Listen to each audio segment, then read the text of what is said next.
Dalam keheningan malam, di sebuah kerajaan yang terletak di ujung timur Pulau Jawa, aku, Sri Tanjung, berdiri di balkon kamarku, menatap langit yang berbintang. Aku adalah istri dari Patih Sidopekso, seorang pria gagah berani yang dikenal karena kebijaksanaannya. Namun, malam itu, aku merasa gelisah, seolah ada badai besar yang akan datang ke hidupku. Kerajaan kami, yang dikelilingi oleh pegunungan hijau dan lautan biru, dikenal karena keindahan alamnya. Namun, di balik keindahan itu, ada intrik dan konspirasi yang tersembunyi. Sebagai istri dari Patih, aku sering mendengar bisikan-bisikan tentang Raja, Prabu Silakromo, yang terobsesi denganku.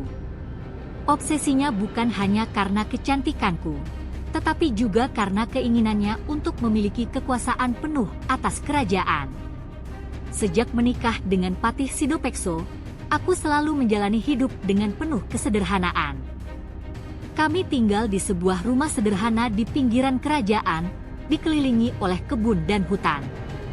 Setiap pagi, aku bangun dan berdoa, memohon kepada Tuhan agar diberikan kebahagiaan dan ketenangan. Namun, doaku seolah tidak terdengar, karena Raja terus mencoba mendekatiku. Suatu hari, ketika suamiku sedang pergi menjalankan tugas dari Raja, Prabu Silakromo datang ke rumahku. Dia datang dengan penuh rayuan, memberikanku hadiah-hadiah mewah dan mengajakku untuk tinggal di istana. Namun, aku menolaknya dengan tegas. Aku tahu bahwa Raja memiliki niat buruk dan aku tidak ingin terjebak dalam permainannya. Ketika suamiku kembali, Raja memfitnahku. Dia mengatakan bahwa aku telah mendekatinya dan mencoba merayunya. Suamiku, yang sangat mencintaiku, merasa dikhianati. Dia marah dan bingung, dan tanpa berpikir panjang, dia memutuskan untuk menghukumku. Aku dibawa ke tepi sungai, tempat di mana hukuman akan dilaksanakan. Aku merasa takut, namun aku tahu bahwa aku tidak bersalah. Sebelum hukuman dilaksanakan, aku meminta satu hal kepada suamiku. Aku ingin tubuhku dicelupkan ke sungai setelah aku dibunuh. Jika air sungai berbau busuk, maka aku bersalah. Namun, jika air sungai berbau harum, maka aku tidak bersalah. Suamiku, dengan berat hati, menyetujui permintaanku. Dia mengambil kerisnya dan menusukku. Darahku memercik dan aku jatuh ke sungai.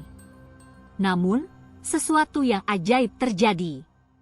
Air sungai yang sebelumnya keruh menjadi jernih dan berbau harum. Semua orang yang menyaksikan kejadian itu terkejut. Suamiku, yang menyadari kesalahannya, merasa sangat menyesal.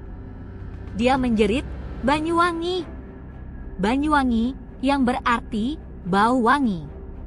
Sejak saat itu, tempat itu dikenal dengan nama Banyuwangi, sebagai pengingat akan kesetiaanku dan kesalahan suamiku.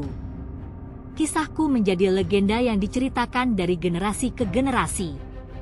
Kisah tentang cinta, pengkhianatan, dan keadilan. Kisah tentang seorang wanita yang setia hingga akhir hayatnya. Kisah tentang Banyuwangi, sebuah kota yang kini dikenal sebagai Kota Sunrise of Java, tempat di mana matahari pertama kali muncul di Pulau Jawa. Kisahku adalah kisah tentang keberanian, pengorbanan, dan keadilan. Kisah tentang bagaimana seorang wanita bisa mengubah sejarah dan menjadi legenda.